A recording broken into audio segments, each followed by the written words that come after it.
Megan and Chris are off today. Elizabeth and I are hanging out with you. We love doing that. And we still continue to talk about this. You mentioned HRV. It's a thing. Yeah, it is. Okay, so I got hooked on this Oura ring. Okay, Yeah. have you seen these before? Do you want to see it? Yes, I want one of these. I think you would love it. And then we can text all the time about our numbers, Paul. It'll be really exciting and a nice development in our friendship. I love it. They track a lot of things. It does. It's a smart device. It tracks all sorts of health metrics, you know, your sleep and your heart rate and all sorts of things. But I kept seeing that my heart rate variability number, do you see it there? These are actual screenshots, Paul, of my information. It's very low. It's an 11. I got very concerned about what that might mean about my heart and my stress levels. So, of course, I brought it to the staff here, right? Yeah, That's what I do. So we have our KSTP medical expert, Dr. Arkel Giorgio. She's going to help me put this all in perspective. Oh, Arkel, we love seeing you. Oh, I love when you guys ask me questions. Well, we've got a lot of them, especially about these Oura rings. You know, you either have an Oura ring, you have an Apple Watch. A lot of these trackers, they do report on HRV. It's heart rate variability. So maybe we just start right there. Simple. Let's explain it. What is it?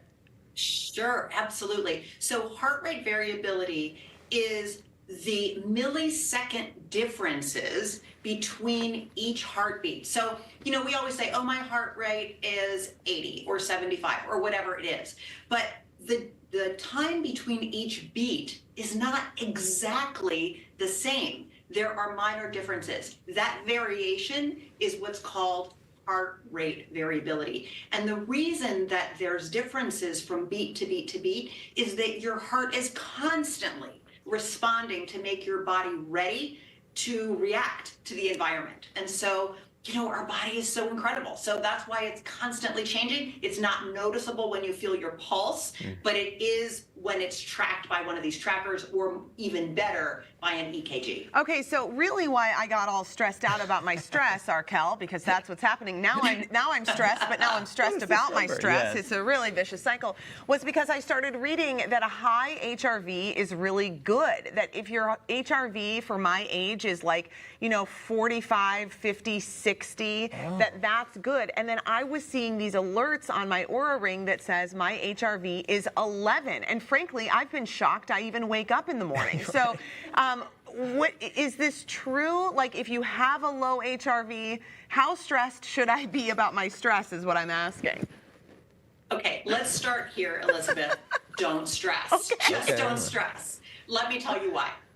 Heart rate variability varies from person to person to person. It's very individualized, and normal can be from less than 20 to greater than 200. Now, you are on the lower end of normal, but doctors and cardiologists do not pay attention to that number unless it's in a specific population of patients.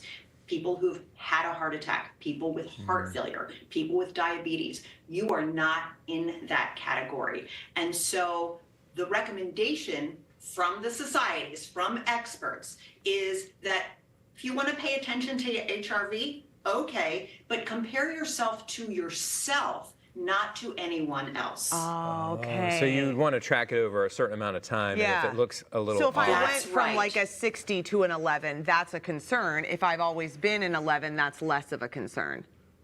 Absolutely, Okay. because there are certain things that you can't really change that affect your baseline. And your heart rate variability is difference from your baseline, your age, your sex, the amount of sleep that you have, the amount of stress that you have. So there are constant environmental things and genetic things that are going to get you at a certain baseline. So it's like your golf handicap, right? Just compare yourself to yourself. Okay. That's a smart way to do it. So let's make it clear about, though, this is heart rhythm variability, which is different from the irregular heart rhythm. Those are two different things.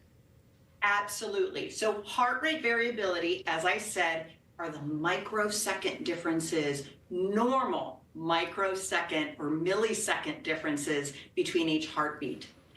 An arrhythmia, an irregular heart rhythm or an arrhythmia is an irregular heart rhythm, which means and puts people at risk for not having good blood flow to the rest of their body. So you can see, I think, on the screen that on the top is a normal rhythm. It's pretty much consistent from beat to beat to beat. Yeah. Again, millisecond differences, you can't see it. But on the bottom, you can see how much variation it is. So the bottom is an arrhythmia, the top is not. And you know, what I love teaching people about when we talk about arrhythmias is that all of this is driven by the heart's electrical system. So, you know, we're all fascinated by the heart, and it is an amazing organ, but it's not just those 4 chambers, right? The really amazing part of the heart is that there is an electrical circuitry, like real electrical circuitry. Wow. In the heart itself. And the electrical signal goes from the top right side of the heart, from the right atrium. The electrical signals migrate down into the lower part of the heart. And each one of those signals is what creates a heartbeat that pumps blood out of the heart and into the rest of the body. So if you have an irregular heart rhythm and that goes a little haywire, the risk is you're going to have a high heart rate, a low heart rate. You're at risk for not getting enough blood flow to the rest of your body. Okay, do the wearable devices track that, Arkel, or not yet? Are they not advanced enough to catch that? So there are some wearable devices, not the Oura Ring, but the Apple Watch does, and some others that are able to detect, not diagnose, atrial fibrillation. Atrial fibrillation is the most common irregular heart rhythm, but it doesn't detect all irregular heart rhythms. It's just approved for atrial fibrillation. Okay. So again, people think that it's always going to check an irregular rhythm. No, it's not. It's really just AFib. And I guess really, I mean, these items, they work, but they're really more of a guideline than anything, and just to kind of track where you are through all this. Do And you if there's like a it? problem, yeah. Well, I think that they're great, but let's just get some things straight. Okay. One is that they detect, they don't diagnose. Yeah.